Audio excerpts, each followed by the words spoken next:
Fala pessoal, tudo beleza? Bem-vindos à 20ª aula da nossa classe de estudos da Carta de Paulo aos Romanos.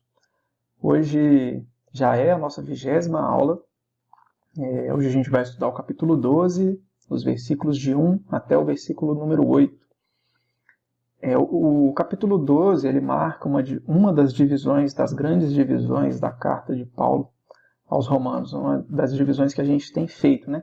Por causa disso, eu acho interessante a gente dar uma recordada a respeito de como eram essas divisões, né? Do capítulo 1 até o capítulo 3, por volta do versículo 20, Paulo está apresentando a miséria da raça humana.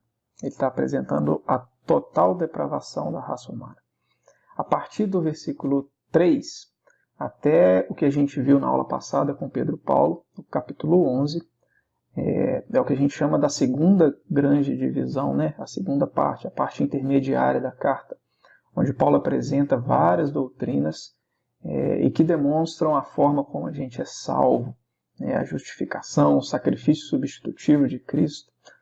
E para que a gente comece hoje a nossa terceira divisão, que é o início do capítulo 12. Essa divisão ela marca uma parte importante da carta, porque ela mostra uma transição de uma parte mais doutrinária, onde Paulo descreveu de forma mais intelectual, vamos dizer assim, né, de forma mais doutrinária, a respeito de todas as verdades do Evangelho. E agora ele parte para uma parte mais prática, de uma aplicação maior, né? A gente vai meio que retomar o tema da santificação na vida do crente por meio de algumas advertências práticas que Paulo traz para a gente. E é bem legal o que ele vai fazer a partir de agora. E eu queria te convidar a prestar bastante atenção e a aprender junto com a gente aquilo que Paulo está querendo nos mostrar. Vamos lá? Como eu disse, a gente vai ver os versículos de 1 a 8 e a gente vai fazer a seguinte divisão que está aí. A gente vai trabalhar os versículos 1 e 2 primeiro, e depois os versículos de 3 a 8. Esses versículos de 3 a 8, do jeito que estão aí, do jeito que está aí, ele está dividido em duas partes: como nos relacionarmos conosco mesmo e como nos relacionarmos com o corpo de Cristo. Mas eu acho que a gente vai acabar trabalhando esses dois blocos em um bloco só. Mas vai ficar mais claro à medida com que a gente vai avançando dentro do texto. Então esse é o nosso texto todo, são poucos versículos, mas tem muita informação condensada dentro disso tudo. Mas a gente vai tentar o melhor que a gente puder dentro do tempo que a gente tem, do tempo que eu tenho. Então, vamos proceder com a leitura desses primeiros 2 versículos. É um texto muito conhecido, muito famoso. Acredito que você já deve ter escutado muitas vezes, muitas pregações a respeito desse texto, mas a gente vai tentar abordar parte do que esse texto traz para a gente e de todas as implicações que ele traz para a nossa vida prática, que é o que Paulo está querendo aqui. Vamos proceder com a leitura e depois a gente dá sequência. Vamos lá? Romanos capítulo 12, versos 1 e 2. Rogo-vos, pois, irmãos, pelas misericórdias de Deus, que apresenteis o vosso corpo por sacrifício vivo, santo e agradável a Deus, que é o vosso culto racional. E não vos conformeis com este século, mas transformai-vos pela renovação da vossa mente, para que experimenteis qual seja a boa, agradável e perfeita vontade de Deus. Texto muito famoso, né, como eu disse. E eu queria, antes da gente começar para fazer a exploração do texto, eu queria adotar uma sugestão do Keller, que é a gente analisar esse termo que está destacado em verde, que é o termo pois. Em algumas traduções ele aparece como portanto. Esse termo pois, ele está indicando um resumo de tudo aquilo que Paulo já disse anteriormente. Ou seja, né, Paulo está dando aqui para a gente, segundo esse insight do Keller, motivos para que a gente obedeça aquilo que ele está prestes a dizer. O que Paulo está querendo dizer é o seguinte: dito tudo isso que eu falei do capítulo 1 até o capítulo 11, por causa disso, por causa de tudo que eu apresentei para vocês, obedeçam aquilo que eu vou fazer, que eu estou pedindo para vocês fazerem a partir de agora. É como se fosse um resumo, né? O que leva à seguinte frase do Keller. Resumindo, A única motivação suficiente para a vida cristã é a gratidão pela graça. Quando ele diz graça aqui, ele diz a graça apresentada dos capítulos 1 até o 11, né, onde Paulo apresenta a graça de Deus em favor do homem na salvação, na santificação, na justificação, na escolha que Deus faz por nós, no chamado de Deus, todas aquelas doutrinas que Paulo apresentou para a gente na parte anterior da carta. Dito isso, a gente pode prosseguir para o nosso texto. Antes da gente começar ainda, queria chamar a atenção para esse termo que está destacado aí em laranja, né, que é o rogo-vos. Paulo está fazendo aqui um apelo aos irmãos, né, mais do que um pedido, né, muito mais do que um pedido, um sentimento intenso, ele está pedindo de uma forma intensa. A nova tradução, a nova versão transformadora coloca o termo súplica, como se Paulo estivesse fazendo uma súplica para que aqueles irmãos leitores originais, e nós também, atendêssemos ao chamado e às orientações que ele está prestes a passar. E dentro de todas essas orientações que ele está prestes a passar, eu queria chamar a atenção para duas orientações principais dentro desses dois versículos. O Keller chama essas duas orientações do ponto de partida para a vida cristã. Esses dois pontos de partida, eles aparecem no verso 1 e no verso 2.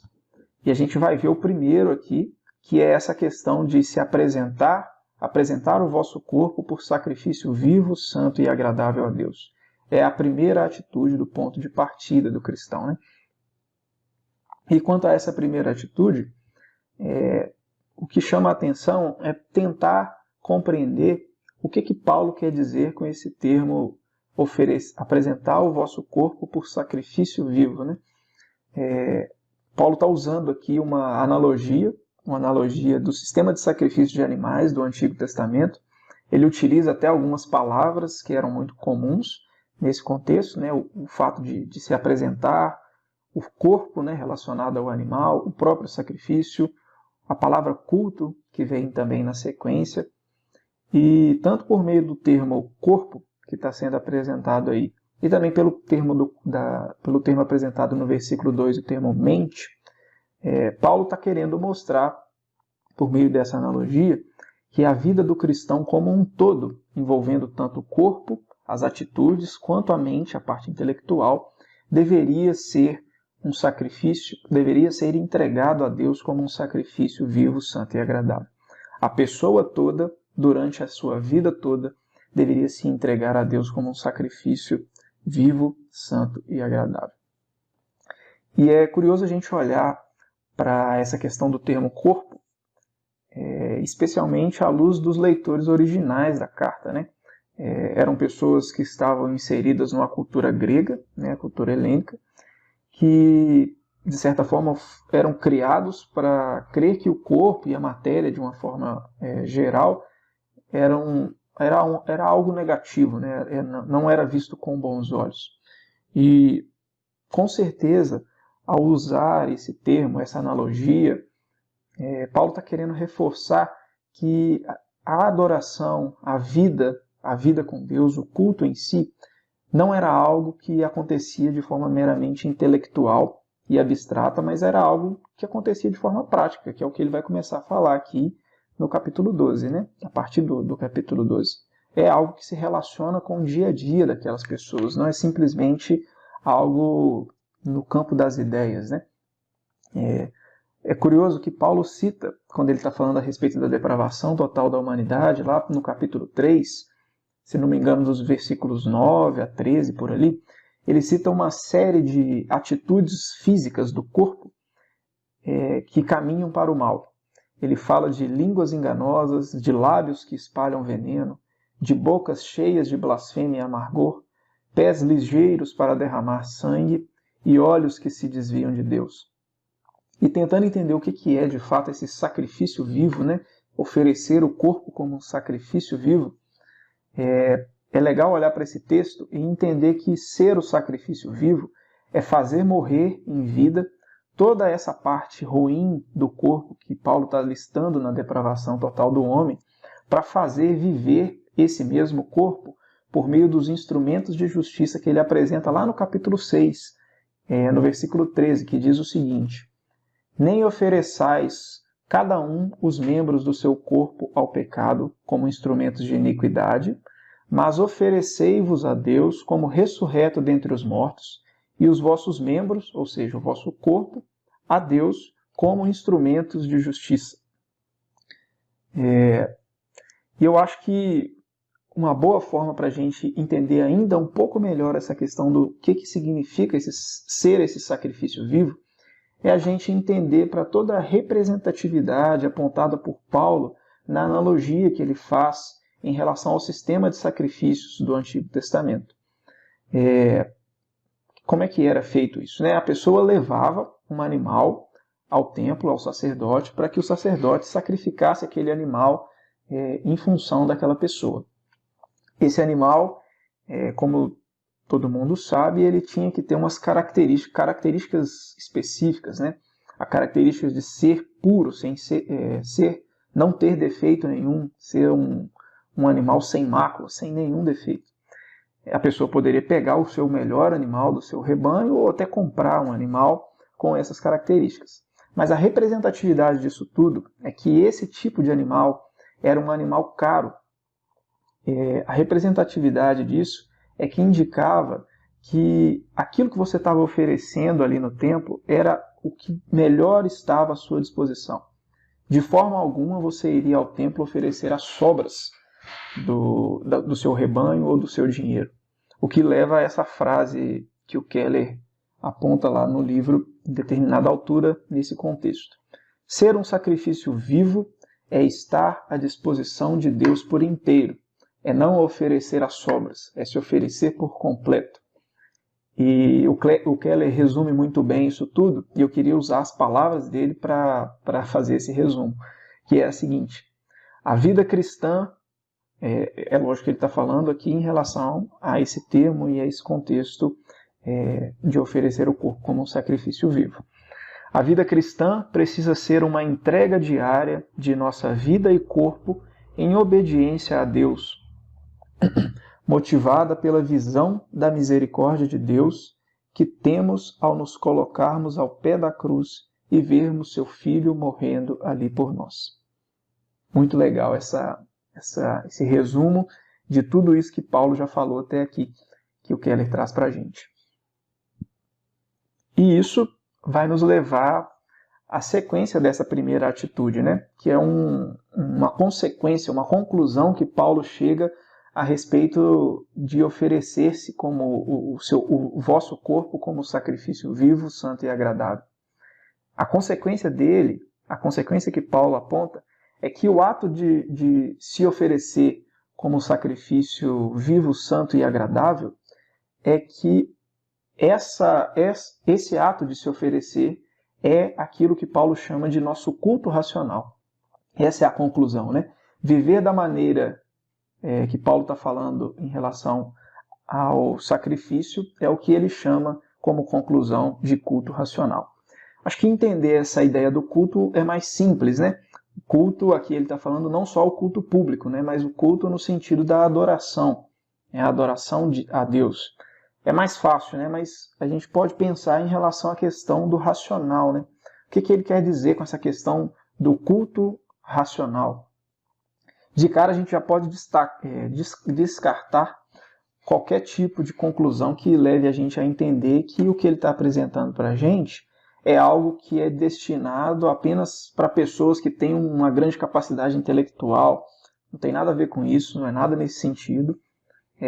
O que ele está apresentando para a gente aqui é acessível para todos os cristãos, né?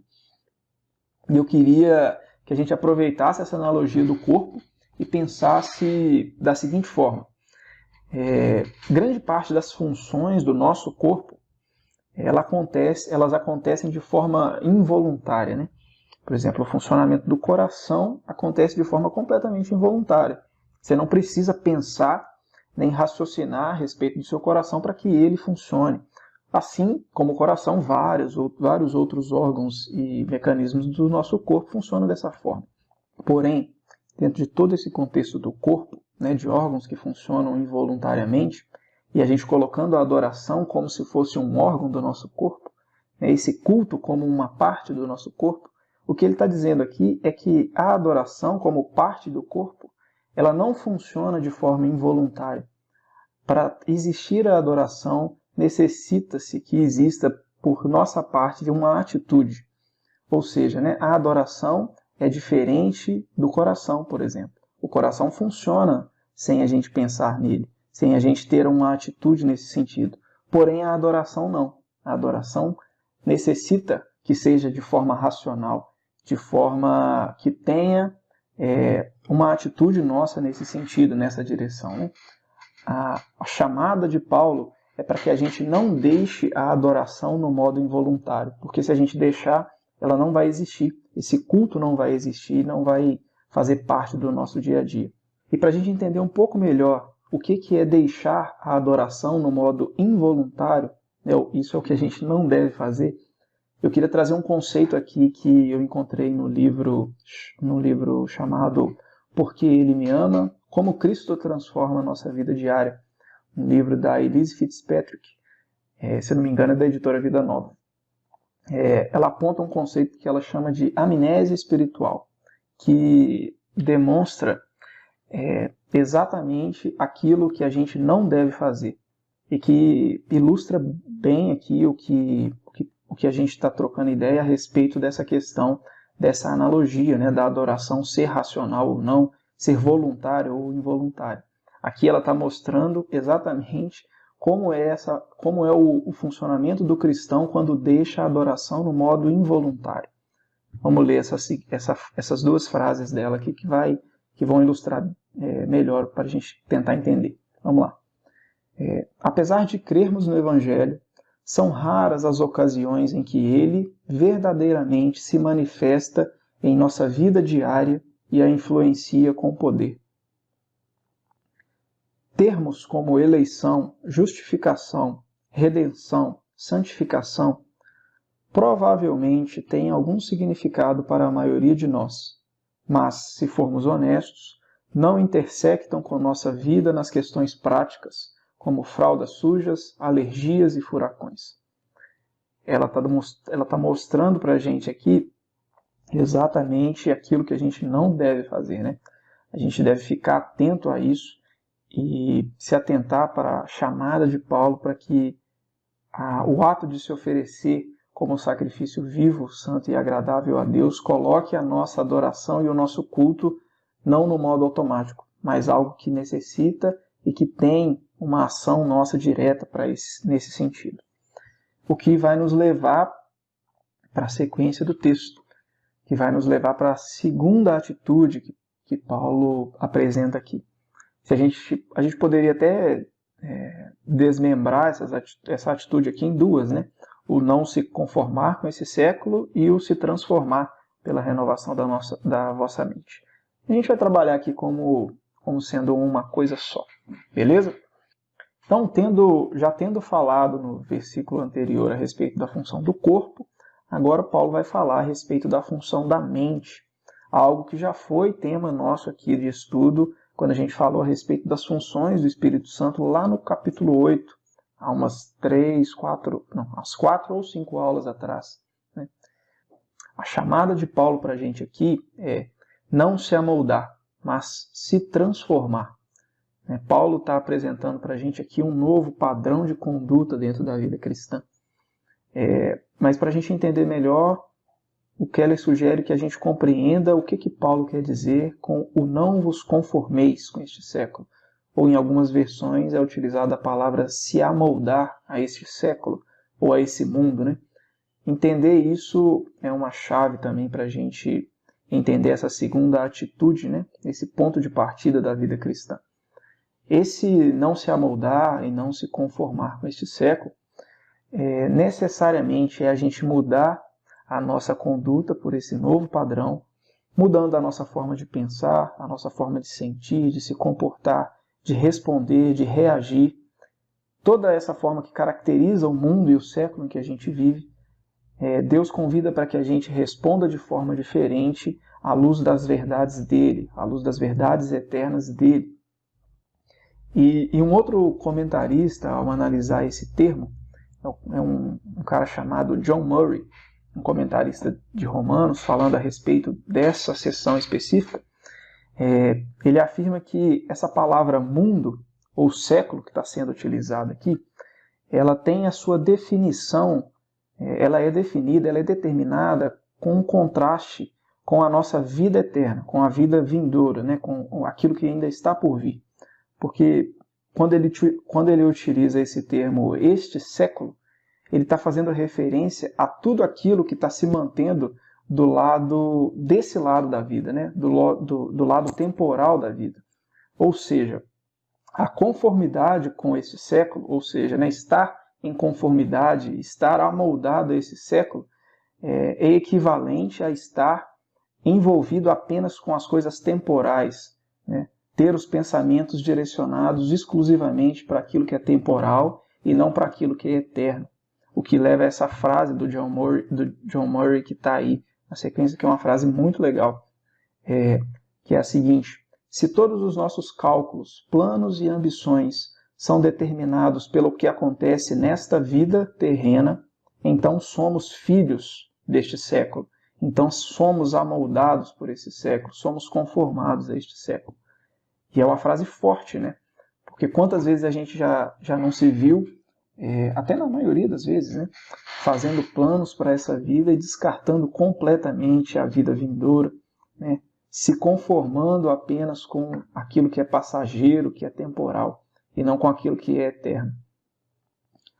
Porém, Paulo traz também a boa notícia para a gente, que ele nos diz como que a gente pode como a gente pode não se conformar e não se amoldar a esse padrão que é apresentado para a gente.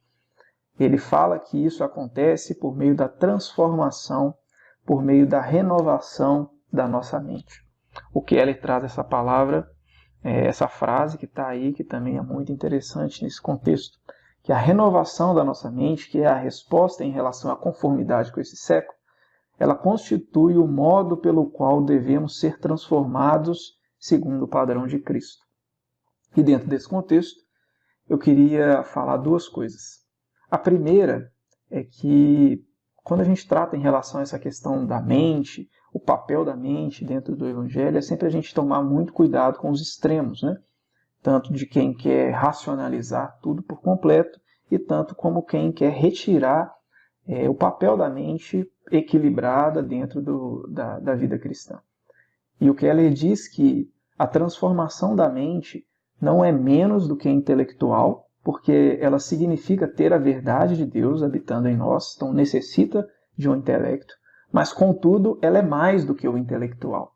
Então é importante a gente encontrar o equilíbrio dentro disso.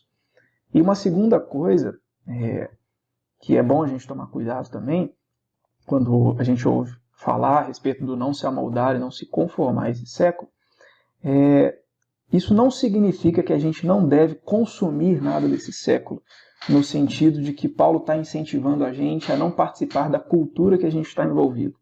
Não é isso que Paulo está querendo. Muito pelo contrário, né?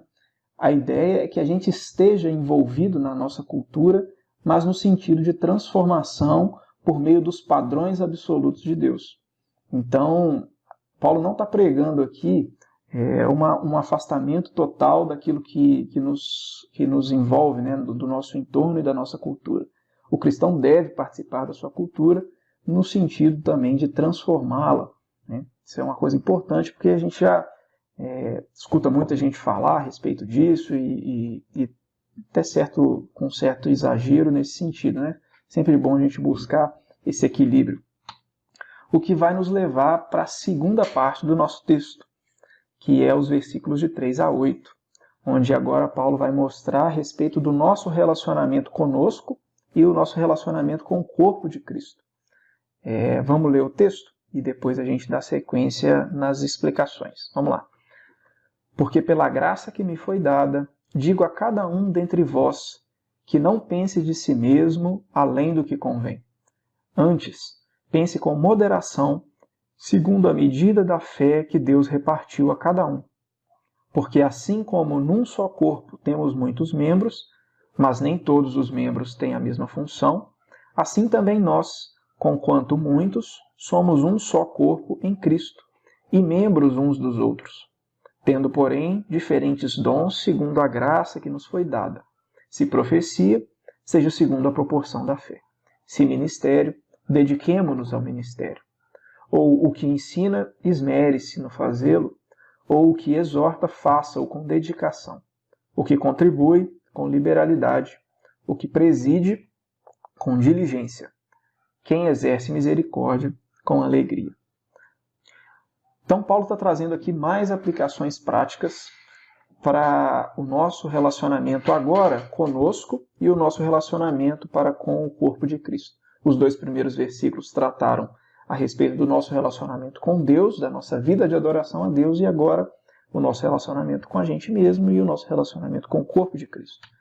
Em se tratando em relação ao nosso relacionamento com a gente mesmo, a primeira coisa que Paulo vem trazer aqui é para que a gente tenha equilíbrio, é que a gente não pense de nós mesmos além do que convém, né? Uma visão correta a respeito de nós. Que tarefa difícil, né? Eu não sei se você já se deu conta, mas a gente vive num ambiente que busca o desequilíbrio e o individualismo. É impressionante como isso acontece e como a gente é forçado a ser dessa forma nos nossos relacionamentos, no nosso dia a dia. E a gente tem que ficar muito atento a isso, né?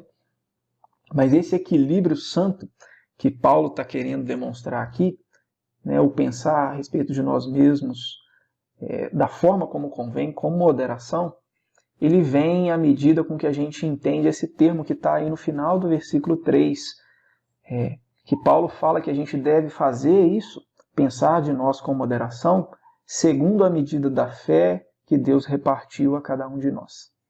E uma explicação para a gente entender melhor isso é necessária. O que Paulo está dizendo aqui, ou melhor, o que Paulo não está dizendo aqui, é que a nossa visão de nós mesmos ela vai variar de acordo com a quantidade de fé que Deus repartiu para nós. Não é isso que Paulo está falando aqui. Paulo não está falando a respeito de quantidade de fé. O que Paulo está falando aqui é a respeito de um padrão de medida e não de uma quantidade. O Keller diz o seguinte, quando ele está meio que parafraseando o que Paulo está falando ali. É como se Paulo estivesse dizendo: a todos vocês foi concedida a fé que salva no Cristo crucificado. E é assim que vocês devem medir a si próprio.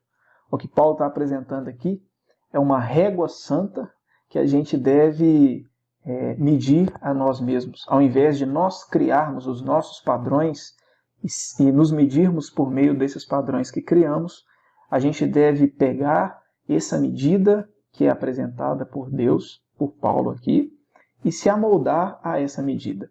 Não se amoldar aos padrões de medida que o mundo apresenta. E por meio desse entendimento a gente vai conseguir ter esse pensamento moderado a respeito de nós mesmos, né? E de forma que esse equilíbrio santo, que eu estou chamando aqui de equilíbrio santo, ele vem a partir do momento que a gente usa os padrões corretos para medirmos a nós mesmos. E esse padrão é Cristo crucificado. A gente precisa ajustar o nosso padrão a esse padrão. Nós não somos as piores pessoas da humanidade, pois nós somos amados por Deus, mas da mesma forma como não somos os melhores da humanidade, porque a gente depende inteiramente da graça de Deus. E é curioso que a gente a todo momento incentivado a colocar o nosso padrão de medida em outras coisas que não seja o Evangelho de Cristo, né? A gente é incentivado a isso a todo momento por meio em viçosa do meio acadêmico, né, a questão de currículo, por meio de propagandas e bens, né, por meio do carro, a gente aquilo que a gente consome, o nosso padrão é destinado de acordo com a casa que a gente tem, com o celular que a gente tem, com as roupas que a gente usa, com a aparência que a gente tem. E é perigoso demais, a gente deve prestar atenção em qual que é o padrão de medida que a gente está medindo a nós mesmos, né? Isso é uma coisa importante, porque transformar a mente é saber que o Evangelho vai colocar a gente na posição real e vai dar a medida correta. Nós somos todos pecadores, e isso é importante. E uma ilustração legal para a gente entender isso é uma ilustração que o Keller traz num livro dele chamado Ego Transformado. É um livro pequenininho, muito interessante, em que ele trata a respeito de um conceito chamado de autoesquecimento. Muito legal esse conceito que ele desenvolve no livro. Eu trouxe aqui uma partezinha para a gente entender que tem todo o sentido com isso que a gente está vendo aqui. É o seguinte, ele diz o seguinte: esse é o bendito autoesquecimento. É não pensar em mim mesmo como se fosse mais do que sou, como nas culturas modernas, nem pensar em mim mesmo como se fosse menos do que sou, como nas culturas tradicionais. É simplesmente pensar menos em mim mesmo. Muito legal, né? E isso vai nos levar agora para a nossa última parte, que a gente vai tratar do nosso relacionamento com o corpo de Cristo. Paulo aqui vai apresentar uma série de dons, né, no final desses versículos aí, dons que se expressam por meio das pessoas na comunidade que deveriam ser utilizados dentro da comunidade. Segundo Keller, a tese que Paulo está querendo passar aqui é que na nossa posição dentro do Evangelho, dentro do corpo de Cristo, nós somos todos iguais. Mas também nós somos todos diferentes em nossas habilidades variadas para ministrar uns aos outros. Paulo está passando aqui a ideia de diversidade e de unidade acontecendo ao mesmo tempo. Essa é a ideia e é a ideia dessa analogia do corpo que Paulo utiliza tanto aqui e em outras cartas também, né? E a convocação que Paulo está fazendo aqui é para que a gente entenda que a gente deve fazer o melhor uso possível dos nossos dons, tanto esses dons que estão sendo apresentados aqui nessa lista, como outros dons que são apresentados em outras listas, né? Essa lista aqui ela não é definitiva. Existem outras listas de dom dentro da Bíblia, que talvez nem contemple todos os dons possíveis, mas a ideia é que a gente faça o uso desses dons no nosso relacionamento com o corpo de Cristo, para beneficiar outras pessoas e demonstrar por meio desses dons o amor de Deus no corpo de Cristo, né? E para a gente finalizar isso aqui, eu queria lembrar de uma reflexão que Pedro Paulo fez nos últimos domingos que a gente teve de reunião presencial, de culto presencial. Se não me engano, foi dia 16 de fevereiro que o Pedro pregou a respeito desse texto. E à luz do tema da nossa igreja, né, o tema Venha ao Teu Reino, o tema desse ano, ele trouxe algumas conclusões que eu queria relembrar aqui. Que a utilização de tudo isso que Paulo está falando aqui, o entendimento do funcionamento dessa analogia do corpo de Cristo, isso vai demonstrar de forma harmônica o funcionamento do corpo de Cristo como um sinal do reino de Deus para o mundo. Ou seja, a gente entender isso aqui e utilizar os dons que Deus tem dado para a gente de forma harmônica é um sinal para o mundo do corpo de Cristo. É um sinal para o mundo do que funciona, daquilo que dá certo, da orientação de Deus para nós. E da mesma forma como isso acontece na Trindade, né? Três pessoas sendo um Deus só, isso acontecendo de forma extremamente harmônica e perfeita, a gente também funcionando de forma harmônica e perfeita, a gente deve sinalizar tanto esse contexto da Trindade quanto tanto essa analogia da Trindade, a identidade da Trindade e a identidade do corpo de Cristo para o mundo.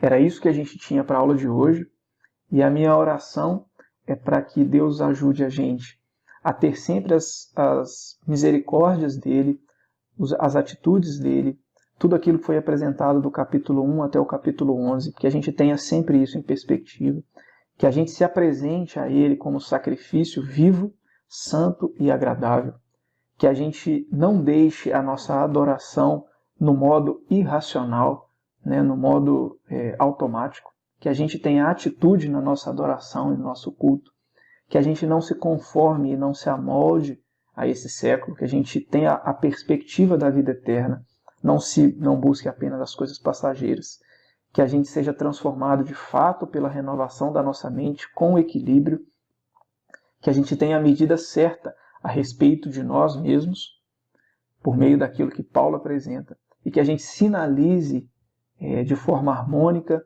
o corpo de Cristo para a nossa comunidade, para a nossa cidade e para o nosso país. Amém? Uma boa semana para todo mundo e até a próxima aula.